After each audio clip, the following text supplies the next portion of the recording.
اللہ تعالیٰ ایک اور مقام میں فرماتے ہیں سورہ بنی اسرائیل کے اندر، سورۃ الاسراء کے اندر، وَقَالُوا لَن نُؤْمِنَ لَكَ حَتَّى تَفْجُرَ لَنَا مِنَ الْأَرْضِ يَنبُوعًا، ہم جب تک ایمان لے کے نہیں آئیں گے جب تک کہ تم ایک چشمہ ہمارے لیے جاری نہ کر دو زمین میں سے۔ یہ کیا شرط ہے؟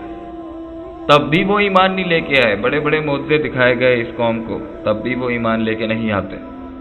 آگے فرماتے ہیں اللہ تعالیٰ کہ انہوں نے کہا یا تم ایسا کرو ہمارے لیے باغات لے کے آؤ، انگوروں کے، کھجوروں کے، اور نہریں لے کے آؤ،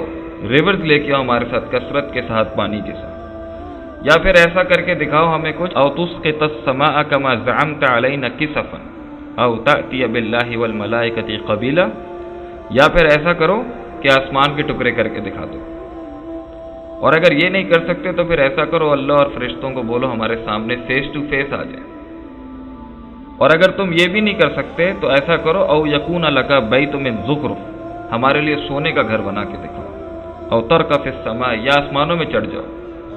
اور ایسا کرو ہمارے لیے ایک ایسی کتاب نازل کرو جو ہر کسی کے لیے خاص اس کے لیے کتاب اتری تاکہ ہم اسے قرات کر سکیں، پڑھ سکیں۔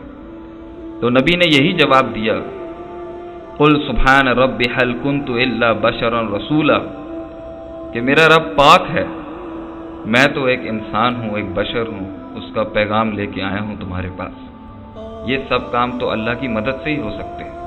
اور اگر یہ نہ بھی ہو تم میسج اور پیغام کو سنو، تم یہ شرطیں کیوں لگاتے ہو؟ اور آج ہم بھی دین حق کو قبول ہی نہیں کرنا چاہتے، اس کے لیے ہم نے بہت سے ریزنز بنا لیے۔ آج کا دور مشکل ہے، فیملی کی طرف سے پریشرز بہت زیادہ ہیں، معاشرہ مجھے قبول نہیں کرے گا داڑھی رکھنے کے اوپر، یا میں حجاب کر لوں گی تو میرے حسن کو کون اس کی تعریفات کرے گا، کون میری پریز کرے گا، کون مجھے اپریشیٹ کرے گا۔ اگر میں نماز پڑھنے چلا گیا تو میری زندگی کی جو تفریحات ہیں وہ ختم ہو جائیں گی، اگر میں نے حرام کھانا چھوڑ دیا تو میں غریب ہو جاؤں گا، اگر میں چکر بازیاں نہیں سیکھوں گا تو میں ترقی کی سیڑھی پر کیسے چڑھوں گا؟ دین حق پہ نہ چلنے کے لیے ان کے پاس یہ ہیلے بہانے تھے۔ آج مسلمانوں کو بھی دیکھیں، اللہ کہتے ہیں فتؤمنون ببعض الکتاب وتکفرون ببعض، کہ تم بعض ایمان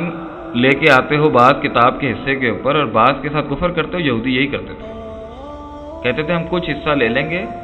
اللہ کی نازل کردہ کتاب میں سے، کچھ کو چھوڑ دیں گے۔ آج ہم نے بھی یہی کر لیا، ایک اور بہانہ حق کو قبول نہیں کرنے۔ ان بیماریوں کے ساتھ ہی وہ مغضوب علیہم بنے جن پہ اللہ کا غضب ہوا، اور آج مسلمانوں کی جو اجتماعی حالت ہے یہ اللہ کا رحم نہیں ہے، ہم اللہ کے رحم سے دور ہو چکے ہیں کیونکہ ہم نے اللہ کے دین کو چھوڑ دیا۔ اللہ فرماتے ہیں فَتَطْمَعُونَ يُؤْمِنُ لَكُمْ وَقَدْ كَانَ فَرِيقٌ مِّنْهُمْ يَسْمَعُونَ كَلَامَ اللَّهِ ثُمَّ يُحَرِّفُونَ مِن بَعْدِ مَا عَقَلُوهُ وَهُمْ يَعْلَمُونَ۔ اللہ کہتے ہیں اے مسلمانوں تم ابھی بھی خواہش رکھتے ہو کہ وہ ایمان لے کے آ جائیں گے، جبکہ ان میں سے ایک گروہ اللہ کے کلام کو سنتا اور پھر جو انہیں سمجھ میں آتی تھی اس کے مطابق اس میں تبدیلیاں کرتے تھے، وَهُمْ يَعْلَمُونَ، اور وہ جانتے تھے کہ وہ کیا کرتے ہیں۔ آج ہم بھی یہی کر رہے ہیں، خود کو نہیں بدلتے مگر قرآن کو بدل دیتے ہیں۔